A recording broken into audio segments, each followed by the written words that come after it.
جی السلام علیکم ورحمۃ اللہ وبرکاتہ۔ محترم بھائی نے یہ روایت بھیجی ہے، کہتے ہیں تحقیق اور ترجمہ کر دو۔ اچھا جی، یہ روایت جو انس رضی اللہ تعالیٰ عنہ کے حوالے سے ہے نا، اس میں تَعَشَّوْا وَلَوْ بِكَفٍ مِّنْ حَشَفٍ فَإِنَّ تَرْكَ الْعَشَاءِ مَحْرَمَةٌ، یہ الفاظ ہیں کہ رات کا کھانا کھاؤ گرچہ ایک مٹھی رضی کھجور ہی کیوں نہ ہو، اس لیے کہ رات کا کھانا چھوڑنا بڑھاپے کا سبب ہے۔ نہیں، روایت ثابت نہیں ہے، منکر روایت ہے۔ امام ترمذی رحمۃ اللہ علیہ روایت نقل کرنے کے بعد فرماتے ہیں کہ ھذا حدیث منکر لا نعرف الا من ھذا الوجہ وانبسط یضاعف فی الحدیث وعبد الملک بن علاق مجہول۔ جی، تو یہ امام ترمذی رحمۃ اللہ علیہ کی ترمذی کی حدیث ہے، اور روایت نقل کرنے کے بعد فرماتے ہیں یہ حدیث منکر ہے، ہم اس کو اسی سند سے پہچانتے ہیں۔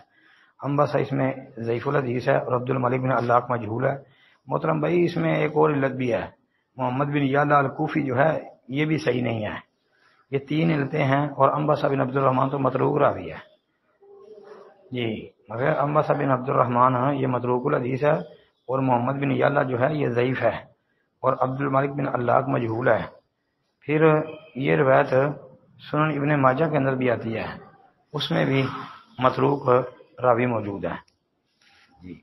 ابن ماجہ میں اس کا جو نمبر ہے وہ حدیث 3355، تو اس کی جو سند ہے وہ بھی بہت زیادہ ضعیف ہے۔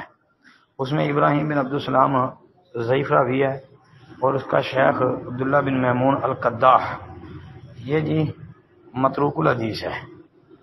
تو ایک روایت اس کی العالی المصنوعہ کے اندر آتی ہے، جس میں کذاب اور وزار راوی ہیں، وہ باطل روایت ہے۔ السلام علیکم ورحمۃ اللہ۔